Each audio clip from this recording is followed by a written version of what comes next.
राम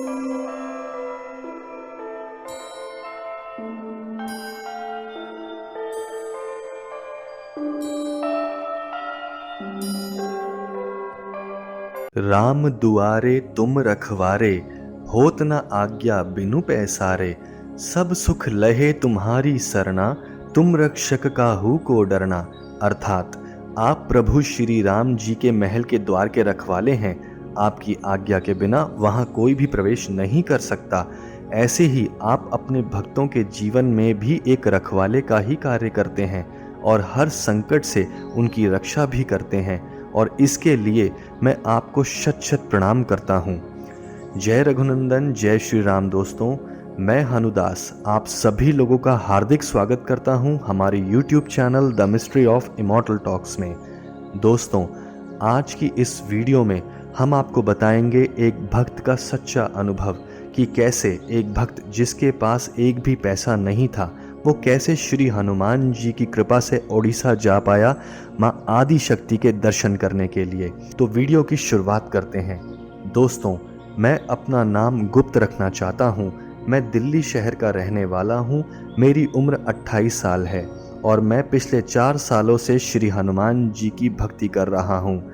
न जाने मेरे जीवन में कितने उतार चढ़ाव आए हैं, लेकिन मेरे प्रभु श्री हनुमान जी की कृपा से मैं कभी भी नहीं डगमगाया, क्योंकि मैं जानता था कि मेरे प्रभु हमेशा मेरे साथ हैं और मेरी रक्षा कर रहे हैं। दोस्तों, ये बात इस साल की ही है कि एक दिन मैं शाम को अपने स्वामी श्री हनुमान जी की पूजा कर रहा था और पूजा खत्म होते ही न जाने मेरे मन में कहां से एक विचार आया कि इस बार मैं माँ दुर्गा के नवरात्रि पूजन के लिए ओडिशा जाऊंगा, अपनी मुंह बोली बहन के घर, और नवरात्रि पूजन वहीं करूंगा।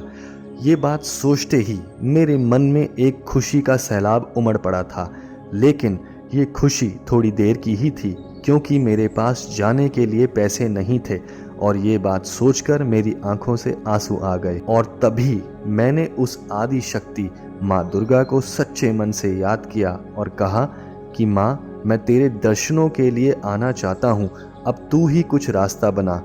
बस इतना कहते ही मैंने ज़मीन पर माथा टेक दिया और श्री हनुमान जी का धन्यवाद किया।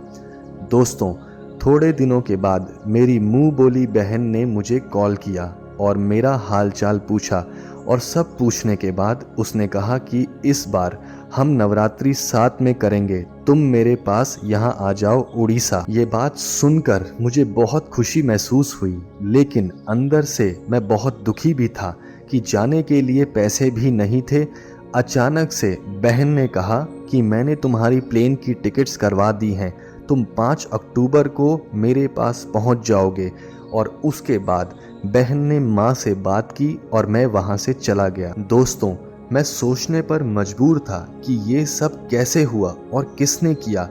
मेरे अंदर से मेरी आत्मा मुझे अंदेशा तो दे रही थी कि ये सब कौन कर रहा है, लेकिन मैं फिर भी इन बातों को सोच रहा था और मन ही मन उन महाशक्तियों को याद करके रो भी रहा था कि वो मेरे लिए क्या क्या कर रही हैं ताकि मैं अपने लक्ष्य में कामयाब हो सकूं। फिर आखिर वो दिन आ ही गया जब मैं हवाई जहाज़ में पहली बार बैठने वाला था।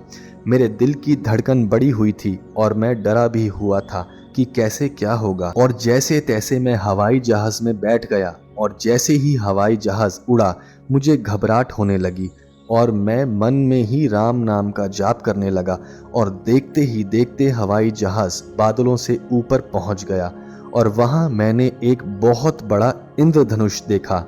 उसे देखते ही मुझे अच्छा महसूस होने लगा, और साथ ही मैंने बहुत गौर से देखा कि उस इंद्रधनुष में कोई ज्ञान मुद्रा में बैठा हुआ है। उसका आकार बिल्कुल श्री हनुमान जी के जैसा ही दिखाई दे रहा था, और मेरे देखते ही देखते वो थोड़े समय में ही गायब हो गया। ये देखकर मुझे बहुत आश्चर्य लगा, लेकिन मेरा मन जानता था कि वो कौन है और क्यों मुझे दिखाई दे रहा था। दोस्तों, घर पहुंचते ही मैं अपनी बहन और उसके सारे परिवार से मिला, और वो सब लोग मुझे देखकर बहुत खुश हुए। और अगले दिन हम सब लोग ओडिशा के 64 योगिनी मंदिर में गए, जो हीरापुर जिले में स्थित है। वहां जाकर हमने माँ आदि शक्ति यानी माँ दुर्गा से नवरात्रि पूजन करने के लिए आज्ञा ली और सब काम शुरू किए। माँ के सामने जाते ही मुझे वो सुकून मिला कि आपको बता नहीं सकता। माँ को देखकर मुझे ऐसा लगा कि माँ मेरा ही इंतज़ार कर रही थी और मन ही मन मुझसे बात भी कर रही थी। और देखते ही देखते नवरात्रि के अंतिम दिन आ गए। जब सब काम कुशलता पूर्वक समाप्त हो गए तो मैं मन ही मन बहुत खुश था कि मेरे गुरु पिता श्री हनुमान जी और मेरी गुरु माँ आदि शक्ति ने मेरी मन की बात सुनी और मुझे ये सौभाग्य प्रदान किया कि मैं उनके नवरात्रि करूं और उनकी भक्ति और शक्ति को प्राप्त करूं, और इस कार्य में मुझे सफलता भी प्राप्त हुई। दोस्तों, मैं आप सभी लोगों को सिर्फ यही बताना चाहता हूं कि भगवान आज भी यही हैं इस धरती पर और वो अपने भक्तों को देख रहे हैं, क्योंकि जो भक्त उनसे सच्चे मन से जुड़ा है वो उसके मन की पुकार को अवश्य सुनते हैं और उसे सफलता प्रदान अवश्य करते हैं। इसलिए आप सभी लोग उस परमेश्वर को सच्चे मन से याद कीजिए, वो जरूर आपकी पुकार को सुनेंगे। यदि आप सभी लोगों को आज की ये सच्ची घटना पसंद आई हो तो हमें कमेंट कर जरूर बताएं और साथ ही वीडियो को लाइक जरूर करें। यदि चैनल पर नए हैं तो चैनल को सब्सक्राइब जरूर करें। बहुत जल्द आप सभी के समक्ष हो जाएंगे एक नई वीडियो के साथ और एक नई सच्ची घटना के साथ। तब तक के लिए जय श्री राम, जय हनुमान।